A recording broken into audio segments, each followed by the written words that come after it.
할렐루야. 귀한 찬양 감사합니다.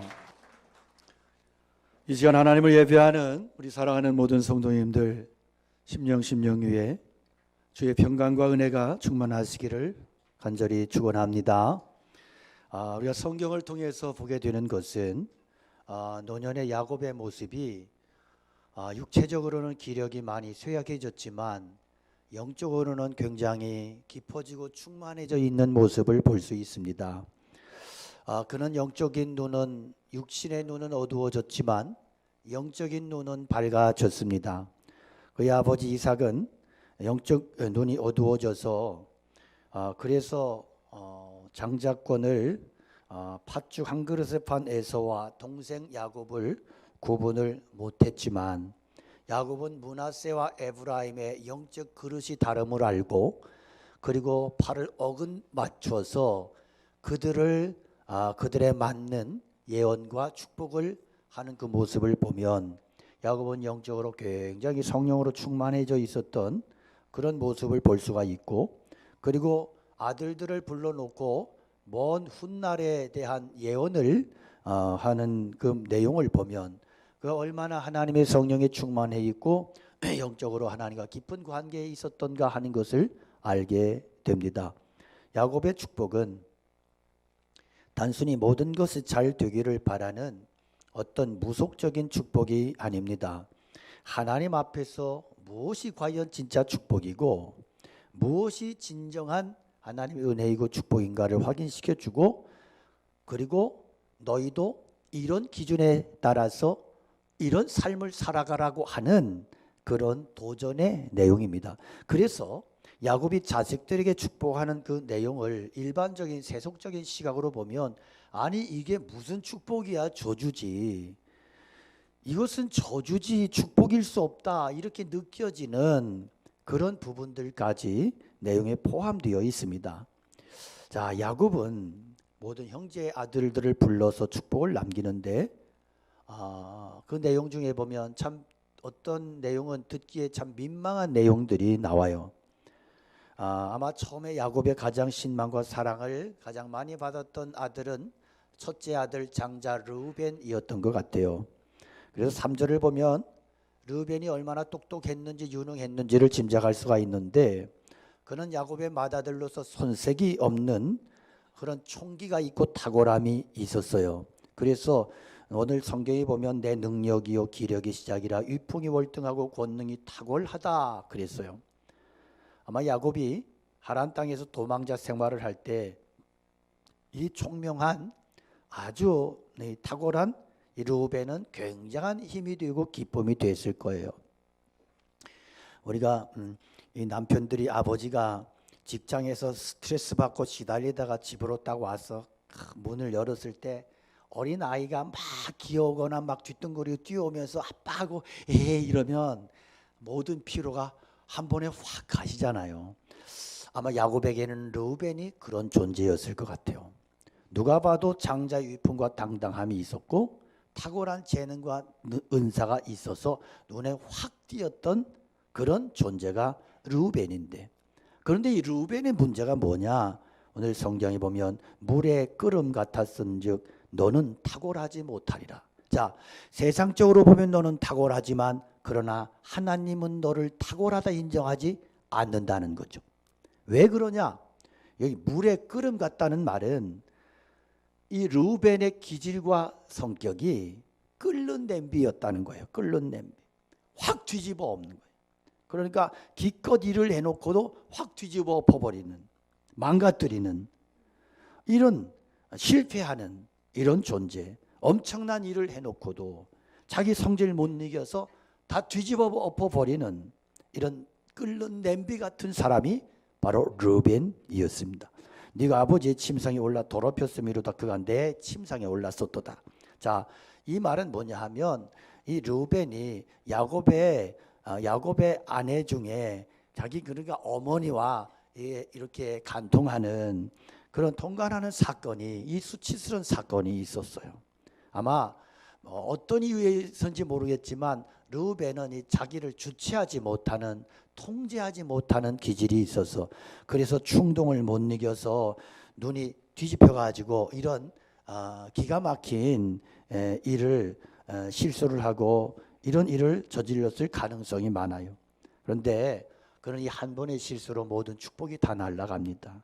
참으로 탁월한 재능과 뛰어난 그런 역량을 가졌었지만 어느 날 자기의 정욕을 이기지 못하고 끓는 냄비 같은 근성을 주체하지 못해서 무서운 죄의 노예가 되어버렸고 그 순간에 모든 것을 다 쏟아버리는 인생이 되고 말았단 말입니다. 자, 야곱이 르우벤에게 이런 무서운 말씀을 축복으로 남기는 이유가 뭘까요? 르우벤이나 그의 자손들에게도 이런 DNA가 남아 있었기 때문입니다. 이 DNA 유전은 참 무서워요. 그래서 이렇게 그것을 답습하고 또 그 안에 기질이 이렇게 일어나면 하나님의 축복의 자리에서 떨어질 수밖에 없다는 거죠.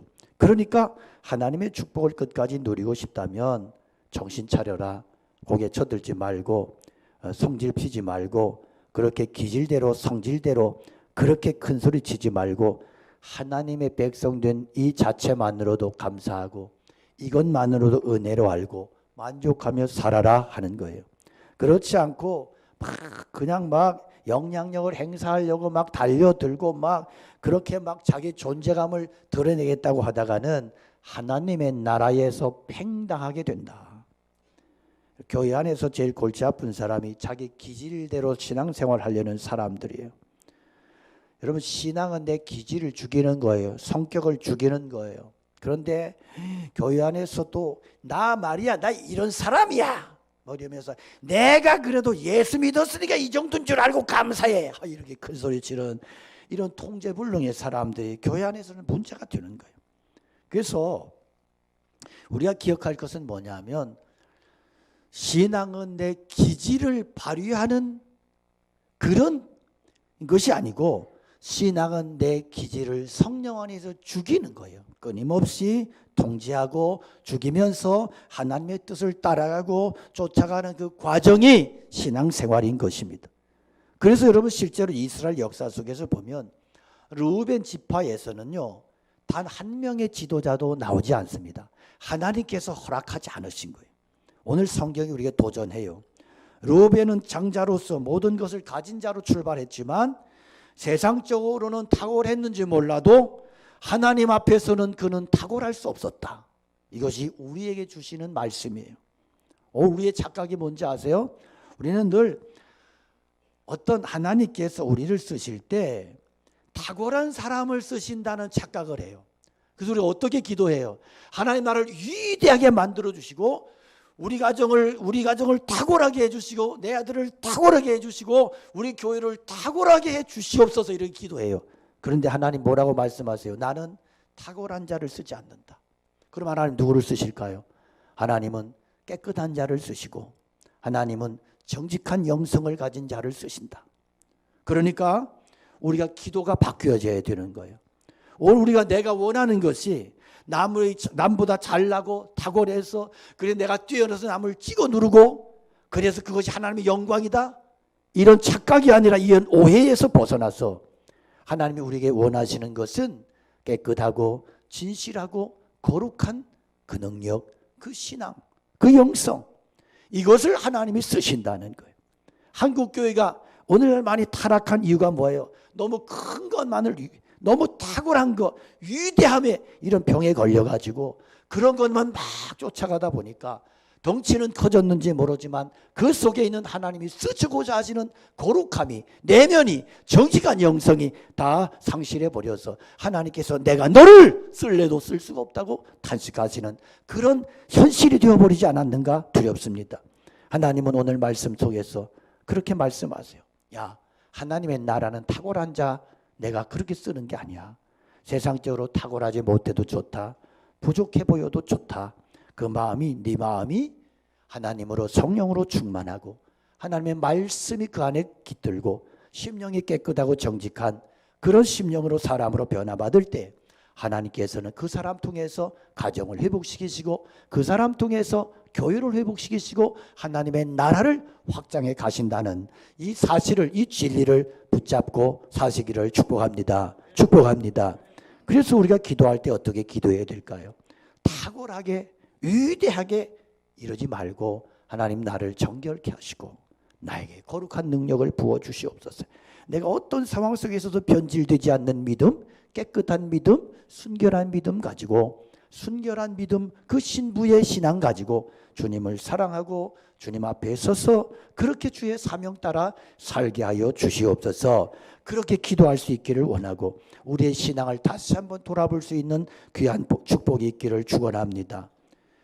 두 번째는 시므온과 레위에 대한 그런 예언의 축복의 말씀인데, 자, 평소에 시므온과 레위는 뜻이 참 잘 맞았는데 그래서 축복의 예언도 한꺼번에 받아요. 그런데 뜻이 잘 맞는 것까지는 좋은데 문제는 좋은 일에 뜻이 잘 맞는 게 아니고 죄 짓는 일에 잘 맞았다는 거예요. 그래서 야곱은 그들에게 한꺼번에 그냥 축복을 합니다. 시몬과 레위는 형제요, 그들의 칼은 폭력의 도구로다. 내 호나 그들의 모의에 상관하지 말지어다. 여기 내 호나는 이스라엘 전체를 지칭하는 그런 의미의 단어입니다. 내 영광아 그들의 그 집회에 참여하지 말지어다. 그들이 그들의 분노대로 사람을 죽이고 그들의 혈기대로 소의 발목 힘줄을 끊었음이로다. 자, 이게 시몬과 레위는 형제다. 이 말은 형제인 거 몰라서가 아니고 이것은 무슨 얘기냐면 너희들은 죄 짓는 일의 형제, 악한 일의 형제, 나쁜 일에 그렇게 손발이 척척 맞아 돌아갔다는 거예요.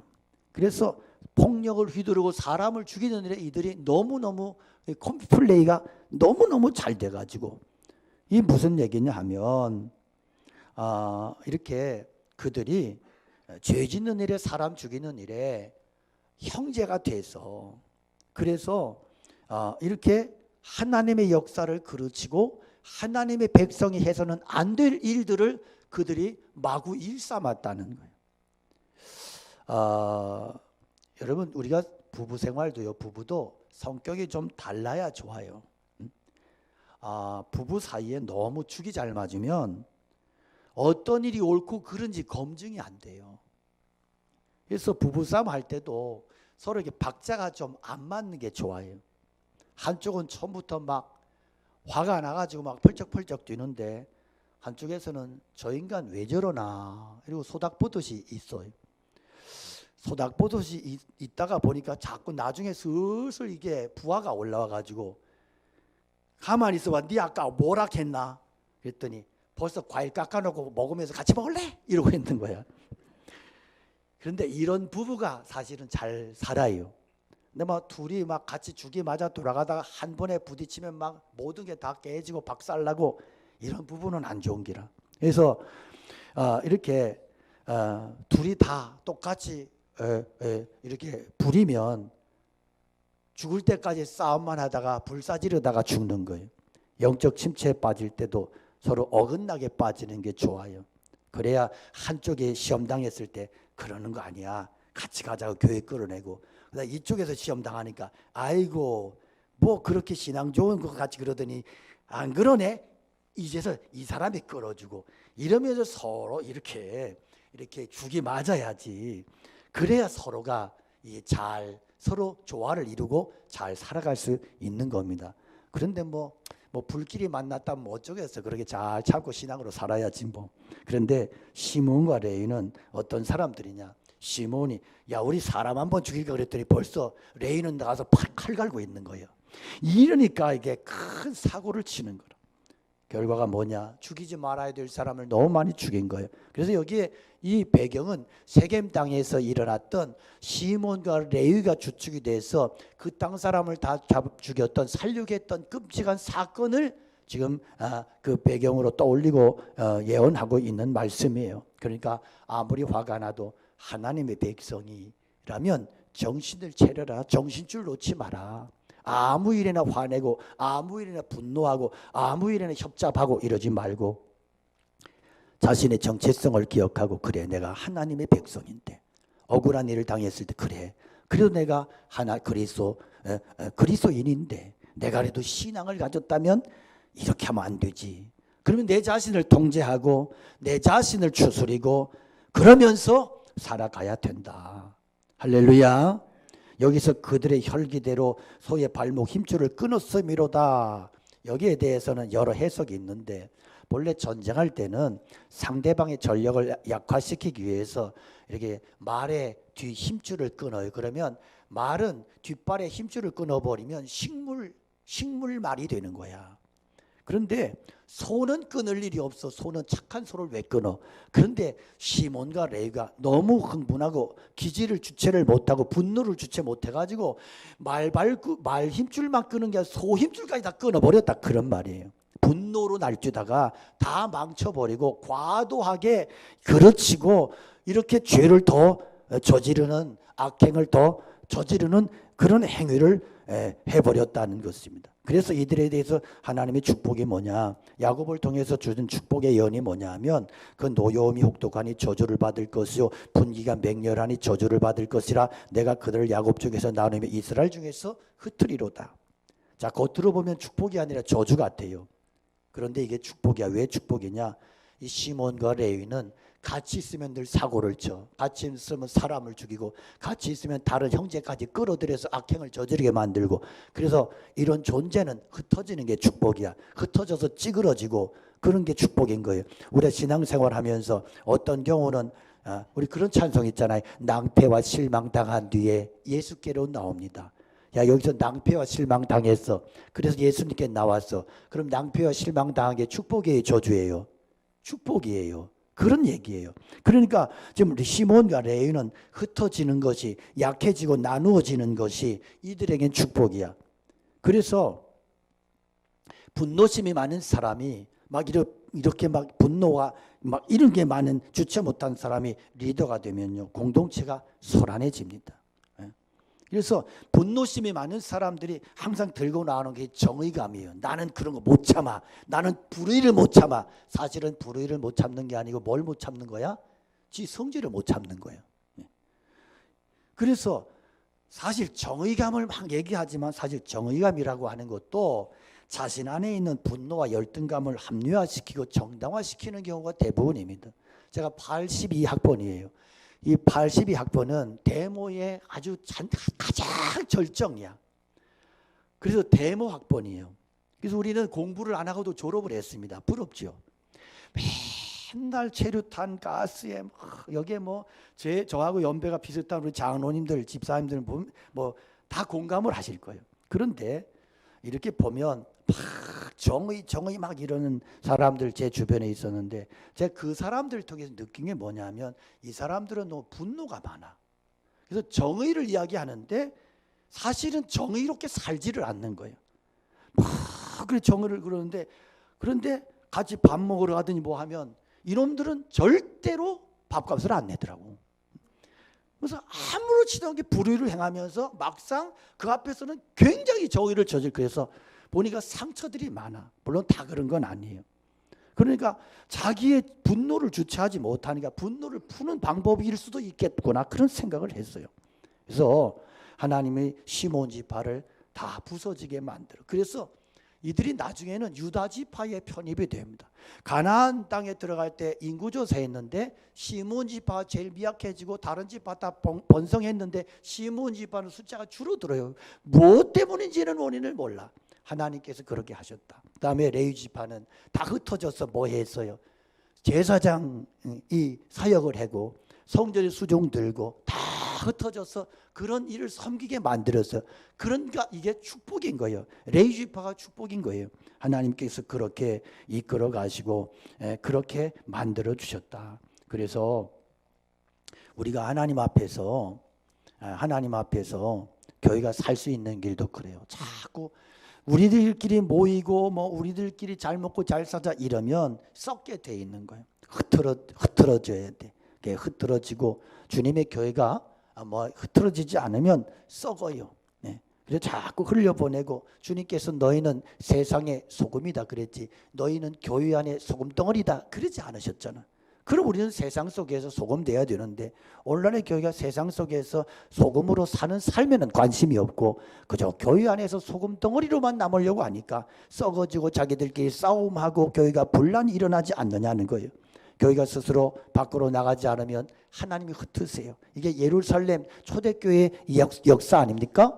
흩어지기를 싫어하고 자기들끼리 모여서 은혜 받겠다고 하니까 하나님이 다 흩어져 버리시고, 스데반 순교 이후에 모든 교회가 다 흩어져서 복음을 전하며 그렇게 복음이 세계로 증거된 거예요. 그래서 우리가 교회 안에서 큰 소리 치는 성도가 아니라 세상 속에서 믿음의 선한 영향력을 드러내며 큰 소리 치는 성도들 될 수 있기를 축복합니다. 축복합니다. 그 다음에 놀랍게도요, 야곱이 장자의 축복을 허락한 아들이 누구냐면 유다예요. 유다. 그래서 8절 이하의 말씀을 보면 하나님께서 유다를 축복하면서 사용하신 두 가지의 이미지가 나오는데, 하나는 사자요, 두 번째는 포도나무 포도주예요. 자, 여기 사자는 힘을 가리키고 포도주는 풍성함과 기쁨을 가리킵니다. 그래서 유다를 특히 사자로 표현한 것은 이 유다 지파는 먹이를 한번 움켜잡으면 절대 놓지 않는 근성과 힘 때문입니다. 그래서 가나안 땅에 정복할 때도 유다 지파가 선봉이 되고 갈렙이 선봉이 되고 이러면서 놀라운 역사를 이루어 가요. 그래서 이들이 이렇게 사자가 될 수 있었던 것은 그들이 확실하게 하나님의 말씀을 붙잡고 하나님의 말씀으로 돌아섰기 때문에 그래요. 이것은 유다가 하나님의 강력한 손에 붙들린 것을 의미합니다. 여러분, 우리가 예수님을 믿고 그리스도인이 된 것은 내가 선택한 것이 아니고 주님께서 나를 그 손으로 붙들어 주시고 이끌어 주셨기 때문임을 믿습니다. 근데 예수님 한 번 우리를 움켜잡으면 놓지 않으세요. 놓지 않으세요. 우린 예수 믿고 난 이후에도 세상으로 가고 싶어 가지고 예수님께 자꾸 놔달라고 때를 써요. 그러나 예수님은 절대로 우리를 세상에 버려두지 않으시고 우리를 그렇게 구원해서 떨어지도록 내버려 두지 않으세요. 주님께서는 내 속에 있는 죄성을 어찌 그리 잘 아시는지, 내가 하나님 앞에 항복할 때까지 주야로 계속 당신의 발톱으로 찍어 누르시고 그 발톱으로 끌어 잡아 당기시고 그러면서 우리를 하나님의 사람으로 구원의 백성으로 이끌어 가시고 만들어 가시는 거예요. 그런데 그렇게 할 때 우리가 때로는 고통스러워요. 그러나 주님은 마침내 당신의 백성을 만드세요. 그래서 여러분, 우리가 분명히 기억할 것은 바울 사도가 그런 고백하잖아요. 나의 나 된 것은 하나님의 은혜다. 내가 잘나서가 아니요, 내가 똑똑해서가 아니라 그리스도께서 나를 이끌어 주시고 그분의 강력하신 그 발톱이 나를 끌어 잡아 당기셔서, 그래서 내가 오늘 예수 믿고 하나님 그 사랑 안에서 하나님의 백성 되었다는 사실을 믿으시기를 축복합니다. 하나님 한 번도 나를 실망시킨 적 없으시고 언제나 공평과 은혜로 나를 지키셨네. 지나온 모든 세월들 돌아보아도 그 어느 것 하나 주의 손길 안 미친 것 전혀 없네. 다 같이 합니다. 오 신실하신 주, 오 신실하신 주, 내 너를 떠나지도 않으리라, 내 너를 버리지도 않으리라. 약속하셨던 주님, 그 약속을 지키사 이후로도 영원토록 나를 지키시리라 확신하네. 할렐루야. 야곱이 두 번째 사용한 이미지가 포도나무 포도주예요. 이 팔레스틴 지역에서는 포도가 생활의 기본이에요. 포도주는 지친 마음을 위로하고 새 힘을 주는 기쁨의 상징이었습니다. 그러므로 이런 포도가 무한정 있다고 하는 것은 무한정으로 기뻐하고 풍성한 삶을 누릴 것이라는 뜻입니다. 누가 그것을 누릴 수 있느냐? 그리스도 되시는 젊은 사자의 발톱에 걸려든 하나님의 백성, 구원받은 주의 백성들. 요한복음 10장 27절에 보면 주님께서 말씀하십니다. 내 양은 내 음성을 들으며 나는 그들을 알며 그들은 나를 따르느니라. 내가 그들에게 영생을 주노니 영원히 빼앗기지 아니할 것이요 또 그들을 내 손에서 빼앗을 자가 없으리라. 할렐루야. 주님께서 붙드신 영혼은 빼앗기지 않는다. 내가 그를 놓지 않는다. 오늘 10절에 보면 규가 유다를 떠나지 아니하며 통치자의 지팡이가 그 발 사이에서 떠나지 아니하기를 실로가 오시기까지 이르리니 그에게 모든 백성이 복종하리라. 규가 유다를 떠나지 않는다. 통치자의 지팡이가 떠나지 않는다. 이는 왕권을 상징하고 있어요. 결국 이스라엘은 나라가 될 것이고 그 나라를 다스리는 자가 유다 지파에서 나올 것인데 그 이유는 유다가 하나님께로 온전히 속해 돌아왔기 때문에, 하나님께 회개하고 그들이 돌이켰기 때문에, 그래서 그만큼 하나님은 회개하는 자를 사랑하시고 축복하시는 거예요. 그런데 실로가 오신다 그랬는데 이 실로가 오신다는 이 말이 무슨 말이냐? 앞으로 장차 메시아가 오신다, 그런 의미예요. 메시아가 오시리라. 분명한 것은 하나님의 구원의 약속이 장차 유다 지파를 통해서 이루어진다는 거예요.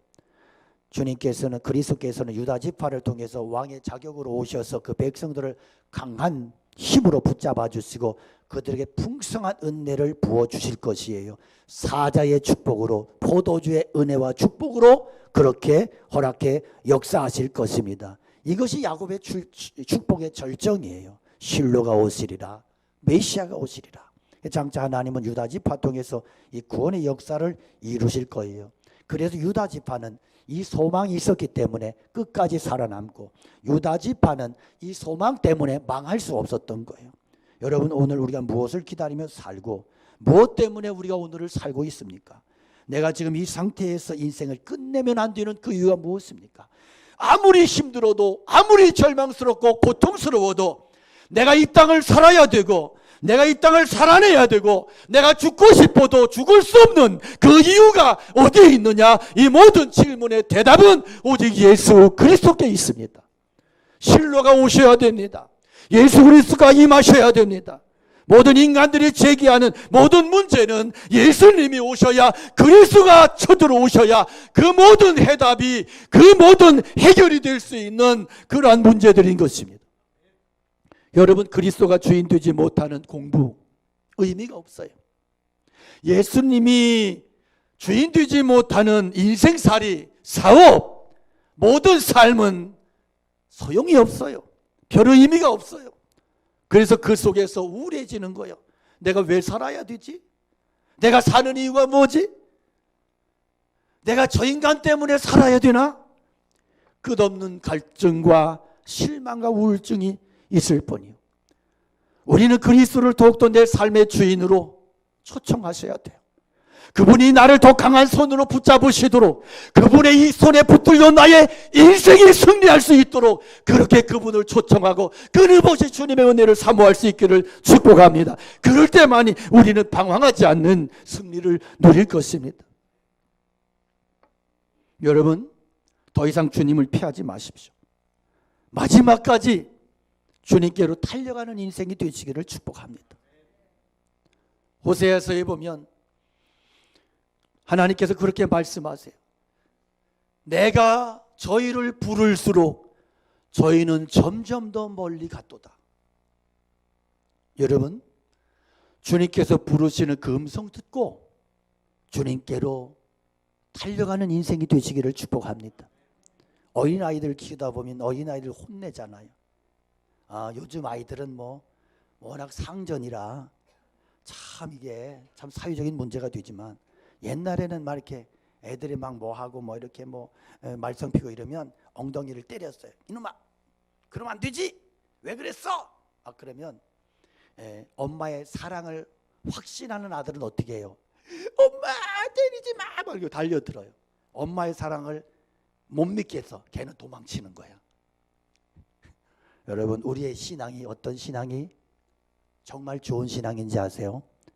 어떤 일이 있어도 그것 때문에 주님께로 더 달려드는 신앙.